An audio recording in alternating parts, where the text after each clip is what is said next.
आज हम चल रहे हैं समझने सुरक्षा के पारंपरिक तरीकों को। हमने पारंपरिक सुरक्षा की अवधारणाओं को समझ लिया, जिसमें हमने बाहरी और आंतरिक खतरों को जान लिया बखूबी। अब हम वो तरीका चल रहे हैं समझने जिससे पारंपरिक सुरक्षा को सुनिश्चित किया जाता है। आपको मैंने पहले बता दिया, पारंपरिक खतरे का अर्थ है हथियारों से खतरा।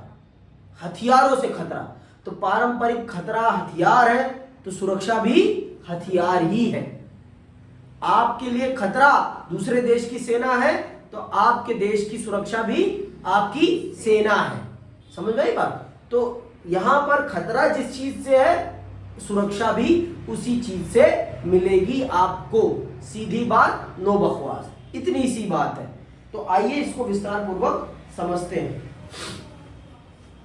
सुरक्षा की पारंपरिक धारणा में स्वीकार किया जाता है कि हिंसा का इस्तेमाल यथासंभव सीमित होना चाहिए। युद्ध के लक्ष्य और साधन दोनों से इसका संबंध है। न्याय युद्ध की यूरोपीय परंपरा का ही यह परिवर्तित विस्तार है कि आज लगभग पूरा विश्व मानता है कि किसी देश को युद्ध उचित कारणों यानी आत्मरक्षा अथवा दूसरों को जनसंहार से बचाने के लिए ही करना चाहिए। आज पूरी दुनिया यह मानती है कि युद्ध बहुत ही कम होने चाहिए। बिना जरूरत के बेफजूल के युद्ध नहीं होने चाहिए। युद्ध सिर्फ दो उद्देश्यों से होने चाहिए। पहला है आत्मरक्षा, दूसरा है किसी को जनसंहार से बचाने के लिए। समझ में आई बात? इसके अतिरिक्त आप और किसी भी कारण से युद्ध नहीं कर सकते हैं, क्योंकि युद्ध एक विभीषिका है। युद्ध क्या है? एक विभीषिका, वो आपको बर्बाद कर देगा। ये कोई खुशी की बात नहीं है कि युद्ध बहुत अच्छी चीज है। युद्ध बर्बादी का सिंबल है। युद्ध बर्बाद करता है लोगों को, और युद्ध जब भी हुआ है, समाज बर्बाद हुआ है। इसके प्रमाण सबके सामने हैं। भारत का सबसे बड़ा रण युद्ध कौन सा है? महाभारत का युद्ध। महाभारत में सबने खोया ही ना, किसी ने कुछ पाया नहीं है। समझ में आई बात? तो आप इससे वाकिफ हैं। युद्ध कभी भी आपको विकास नहीं देगा, आपको युद्ध हमेशा विनाश देगा। इस बात को बखूबी समझ लेंगे हम, तो हम बहुत आगे जाएंगे, और अगर नहीं समझ पाएंगे तो हम कभी भी आगे नहीं जा सकते। तो यहां पर खतरा भी उसी से है और सुरक्षा भी उसी से है। ठीक है।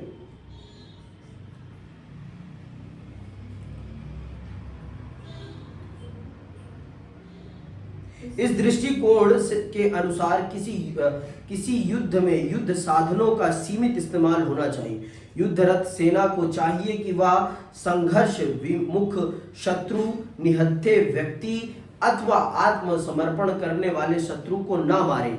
सेना को उतने ही बल का प्रयोग करना चाहिए जितना आत्मरक्षा के लिए जरूरी हो, और उसे एक सीमा तक ही हिंसा का सहारा लेना चाहिए।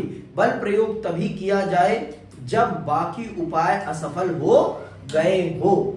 बल प्रयोग तभी किया जाना चाहिए जब सभी चीजें समाप्त हो गई हो और कोई तरीका ही ना बचा हो अपने आप को, अपने अधिकारों को सुरक्षित करने के लिए। कृष्ण ने अंतिम उपाय युद्ध को बताया है, और आज का युवा पहला ही तरीका युद्ध को बताता है। ये आज के जो छुट भैया यूट्यूबर और रील मेकर आ गए हैं, हर बात को युद्ध से कनेक्ट कर देते हैं। भैया, युद्ध किसी भी चीज का उचित तरीका नहीं है। युद्ध न्याय का तरीका नहीं है। युद्ध विभीषिका का तरीका है, और युद्ध हमेशा अंतिम विकल्प होना चाहिए, पहला विकल्प नहीं। और हमारे देश के बच्चे पहला विकल्प उसे बनाना चाहते हैं। कुछ भी हो, पहला विकल्प युद्ध हो। तो कर लो युद्ध, खुद कर लो ना युद्ध। दूसरों को क्यों इंक्लूड कर रहे हो उसमें? खुद करो, पता चल जाएगा आपको युद्ध का मतलब क्या होता है। जब कर लोगे, जब मर जाओगे तो पता चल जाएगा कि युद्ध क्या है। मरोगे नहीं तो हाथ पांव कुछ ना कुछ तो टूटेगा, पता चलेगा ना फिर। युद्ध किसी भी चीज का समाधान नहीं है, बातचीत ही हर चीज का समाधान है। महाभारत इसीलिए समझनी जरूरी है। उसमें बस ज्ञान तो दे देते हैं कि भगवान श्री कृष्ण कह रहे हैं। अरे भगवान श्री कृष्ण को सही से पढ़ोगे तब समझ में आएगा ना भगवान श्री कृष्ण कहना क्या चाह रहे हैं। कि युद्ध अंतिम विकल्प है पात्र, पहला विकल्प बातचीत है।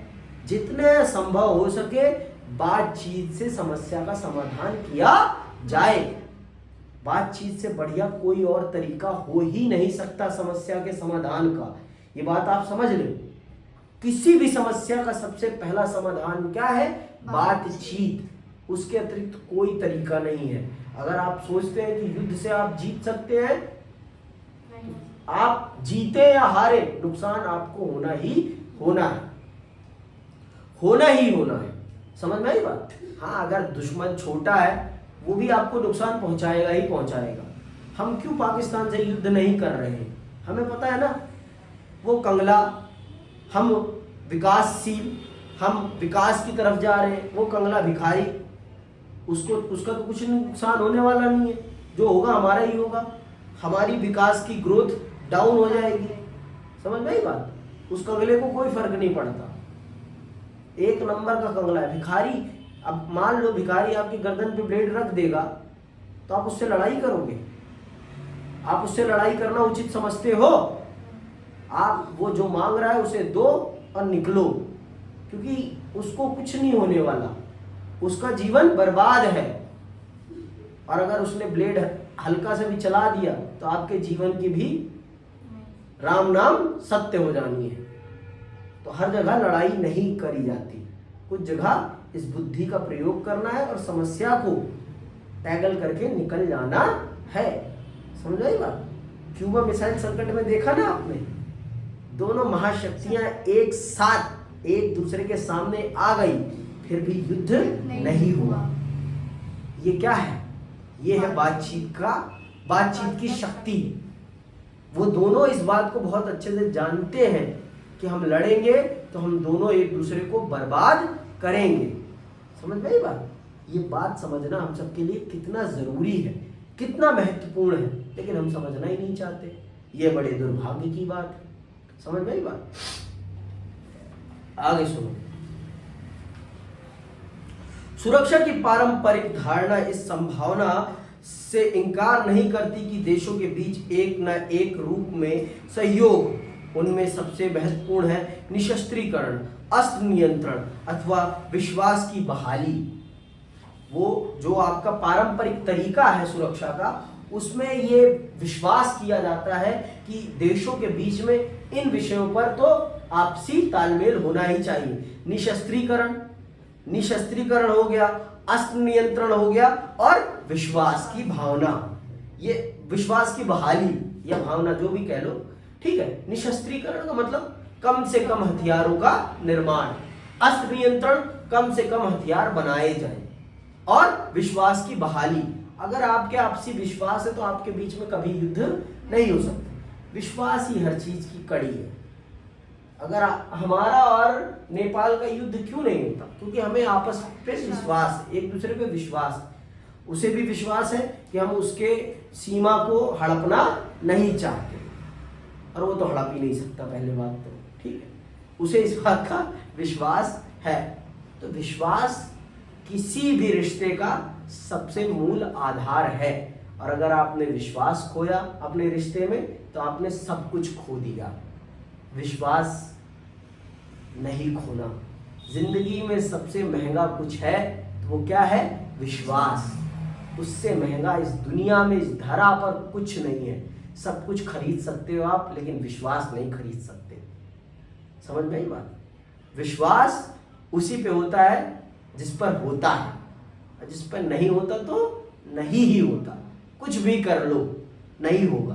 तो दुनिया में अगर आपको युद्ध से बचना है तो आपको विश्वास की बहाली करनी पड़ेगी एक दूसरे पर। हमने तो बहुत बार पाकिस्तान पर विश्वास किया, लेकिन पाकिस्तान ने हर बार हमसे दगा किया, हर बार। समझ में आई बात? तो पाकिस्तान पर विश्वास करने की जरूरत भी नहीं है। निशस्त्रीकरण की मांग होती है कि सभी राज्य, चाहे उनका आकार, ताकत और प्रभाव कुछ भी हो, कुछ खास किस्म के हथियारों से बाज आए। उदाहरण के लिए 1972 की जैविक हथियार संधि तथा 1992 की रासायनिक हथियार संधि में ऐसे हथियारों को बनाना और रखना प्रतिबंधित कर दिया गया है। 155 से ज्यादा देशों ने BWC संधि पर और 181 देशों ने CWC संधि पर हस्ताक्षर किए हैं। ये आपको जैविक हथियार संधि है और रासायनिक हथियार संधि है। जैविक हथियार का मतलब कोई भी आप बीमारियों से संबंधित बैक्टीरिया अपने पास नहीं रख सकते हैं कि बीमारी छोड़ दो आप किसी देश में। आप भाई बीमारी छोड़ दोगे तो फिर क्या होगा? देश अपने आप ही बर्बाद हो जाएगा। बिना हथियार उठाए भी देश को खत्म किया जा सकता है बीमारी के माध्यम से। अगर आपने क्रिश 3 देखी होगी तो आपको पता होगा वो बंदा क्या करता है। वो एक वायरस छोड़ देता है हमारे देश में, तो फिर क्रिश अपने एंटीडोट, अपने ब्लड सेल से उसका एंटीडोट बनाता है ना। तो ये क्या है? तो इस प्रकार के हथियारों का प्रयोग प्रतिबंधित है। और CWC मतलब रासायनिक हथियार संधि, आप रासायनिक हथियारों का भी प्रयोग नहीं कर सकते हैं। केमिकल्स का यूज, कि आपने कोई ऐसा केमिकल बनाया और युद्ध से पहले ही सामने वाली सेना पे छोड़ दिया, सामने वाली पूरी की पूरी सेना बेहोश हो गई, तो आप ऐसे हथियारों का भी युद्ध में प्रयोग नहीं कर सकते। तो इसे हम अस्त्र नियंत्रण संधि के अंतर्गत मानते हैं कि दुनिया ऐसे किसी भी हथियार का निर्माण नहीं करेगी या ऐसे किसी भी हथियार का युद्ध में प्रयोग नहीं करेगी जो कि मानवता के खिलाफ है, जो कि मानवता और युद्ध के खिलाफ माने जाते हैं। इसे आप छल कहेंगे, इसे आप वीरता नहीं कहेंगे। भाई आप रासायनिक हथियारों का प्रयोग कर दे रहे हैं तो कैसे सामने वाले को पता चलेगा कि आप ये कर रहे हो? अब भाई आपने धुआं छोड़ दिया ऐसा ही कोई, और उस धुएं को सूंघ कर ही सेना धाराशाही हो गई, तो ये फेयर थोड़ी ना है। फेयर लड़ना है तो आमने सामने लड़ो ना। ये क्या तरीका है? ठीक है, तो इस प्रकार के हथियारों के प्रयोग पर प्रतिबंध है। ठीक है, जैविक हथियार के मामले में 155 देशों ने संधि कर रखी है और रासायनिक हथियारों के मामले में 181 देशों ने। इन दोनों संधियों पर दस्तखत करने वालों में सभी महाशक्तियां शामिल हैं, लेकिन महाशक्तियां अमेरिका तथा सोवियत संघ सामूहिक संहार के अस्त्र यानी पारमाणविक हथियार का विकल्प नहीं छोड़ना चाहती थी, इसीलिए दोनों ने अस्त्र नियंत्रण का सहारा लिया। भाई परमाणु हथियार भी तो बन चुके थे, तो इससे बचने के लिए अस्त्र नियंत्रण संधि अपनाई गई कि अब जिन देशों ने इस शक्ति को प्राप्त कर लिया है उसके अलावा अब इस शक्ति को कोई और प्राप्त नहीं कर सकता है। तो इसे कौन सी संधि कहा गया? इसे अस्त्र नियंत्रण संधि कहा गया। और सबसे अच्छी संधि तो विश्वास है, उससे अच्छी संधि इस धरती पर कोई भी नहीं है। और अगर आपने विश्वास कायम कर लिया तो आपने सबसे बड़ी संधि कर ली। जैसे हमारा और रशिया का विश्वास है भाई कि तू मेरे मैटर में मेरा साथ दियो, मैं तेरे मैटर में तेरा साथ दूंगा, बात खत्म। तू मुझसे प्यार कर, मैं तुझसे प्यार करूं, बात ही खत्म। क्या मतलब है तीसरे को लाने का? समझ रही बात? ये बहुत अच्छी बात है। ठीक है, अस्त्र नियंत्रण के अंतर्गत हथियारों को विकसित करने अथवा उनको हासिल करने के संबंध में कुछ कायदे कानूनों का पालन करना पड़ता है। सन 1972 में की एंटी बैलिस्टिक मिसाइल संधि ने अमेरिका और सोवियत संघ को बैलिस्टिक मिसाइलों को रक्षा कवच के रूप में इस्तेमाल करने से रोका। ऐसे प्रक्षेपास्त्रों से हमले की शुरुआत की जा सकती थी। संधि में दोनों देशों को सीमित संख्या में ऐसे रक्षा प्रणाली तैनात करने की अनुमति थी, लेकिन इस संधि ने दोनों देशों को ऐसी रक्षा प्रणाली के व्यापक उत्पादन से रोक दिया। भाई जो चीज एक बार हथियार बन जाता है तो बन जाता है, फिर उसको सीमित ही किया जा सकता है, उसे समाप्त नहीं किया जा सकता। समझ में बात? उसे सीमित किया जा सकता है, समाप्त कदापि नहीं किया जा सकता। तो इस प्रकार के हथियार हो, चाहे परमाणु हथियार हो, चाहे बैलिस्टिक मिसाइल्स हो, तो आज के टाइम पर इनके निर्माण पर प्रतिबंध है कि अब इनका कोई निर्माण कोई भी देश नहीं कर सकता है। और अमेरिका इस चीज का उस्ताद है, वो इसीलिए तो पूरी दुनिया पे नजर बनाए रखता है कि कोई भी किसी भी प्रकार के नए हथियार का निर्माण ना करे। समझ में बात? वो नहीं चाहता कि दुनिया में उससे ज्यादा ताकतवर कोई और हो, कोई उसकी ताकत को चुनौती दे सके। इसीलिए तो उसकी एजेंसियां लगी रहती हैं हर देश में उसके एजेंट हैं और वो अपने काम करते रहते हैं, वो अपना काम करते रहते हैं। हर देश में वो लोग घुसे बैठे हैं और ये पता करते रहते हैं किस देश में क्या चल रहा है। बहुत ही रेयर देश होते हैं जो अपनी खबर को वहां तक नहीं पहुंचने देते, नहीं तो वो हर देश की बारीकियों को निकाल लेते हैं।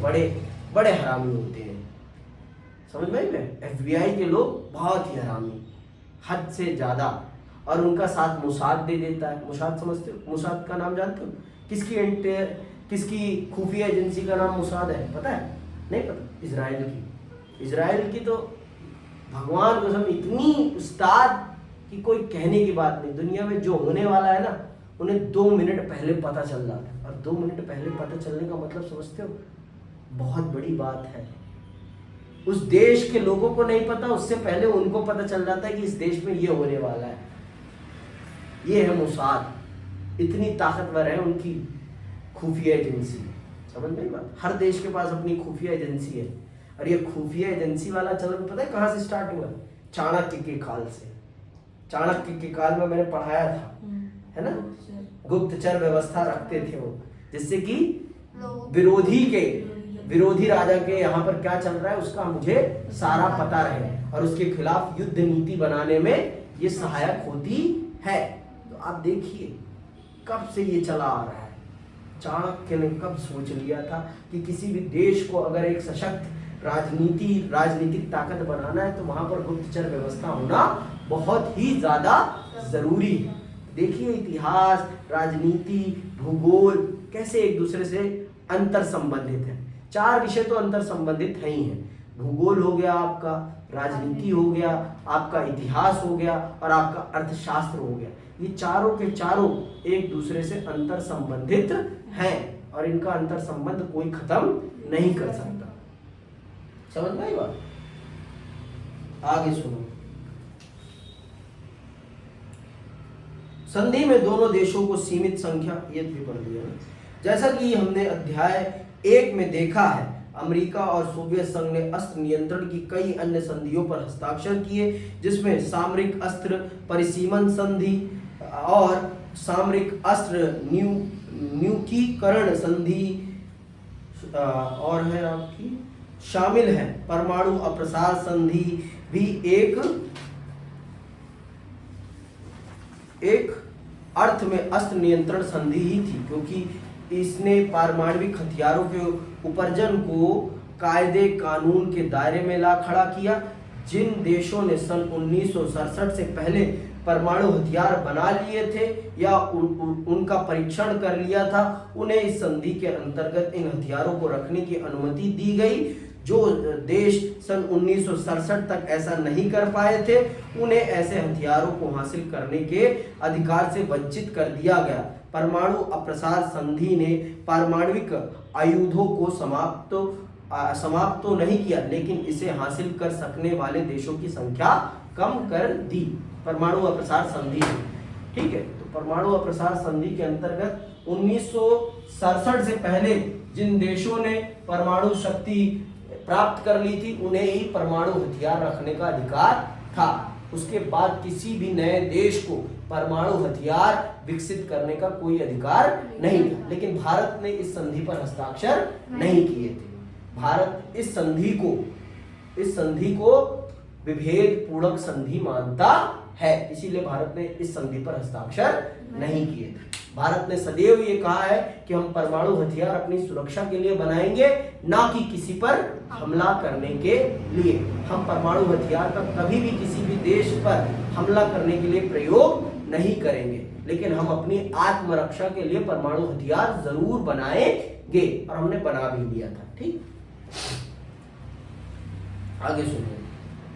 सुरक्षा की पारंपरिक धारणा में यह बात भी मानी गई है कि विश्वास बहाली के उपायों से देश के बीच हिंसाचार कम किया जा सकता है। विश्वास बहाली की प्रक्रिया में सैन्य टकराव और प्रतिद्वंदता वाले देश सूचनाओं तथा विचारों के नियमित आदान प्रदान का फैसला करते हैं। दो देश एक दूसरे को अपने फौजी मकसद तथा एक हद तक अपनी सैन्य योजनाओं के बारे में बताते हैं। ऐसा करके ये देश अपने प्रतिद्वंदी को इस बात का आश्वासन देते हैं कि उनके तरफ से औचक हमले की योजना नहीं बनाई जा रही।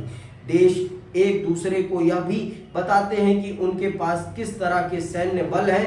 वे यह भी बता सकते हैं कि इन बलों को कहां तैनात किया जा रहा है। संक्षेप में कहें तो विश्वास बहाली की प्रक्रिया यह सुनिश्चित करती है कि प्रतिद्वंदी देश किसी गलतफहमी या गफलत में पड़कर जंग के लिए आमादा ना हो जाए। तो सबसे बढ़िया तरीका है आपके सुरक्षा के पारंपरिक तरीके का, तो वो है विश्वास बहाली, कि आप अपने दुश्मन को अपनी सैन्य ताकत के बारे में बता दो और वो भी बताएगा।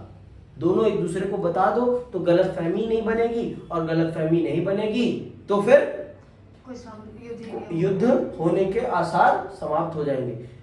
अमेरिका की गलतफहमी के कारण ही तो सोवियत ने इतना हथियार बना लिए ना, और वहां अमेरिका हथियार बनाने को उतना खर्च ही नहीं कर रहा था जितना उसने सोच लिया था। किसने?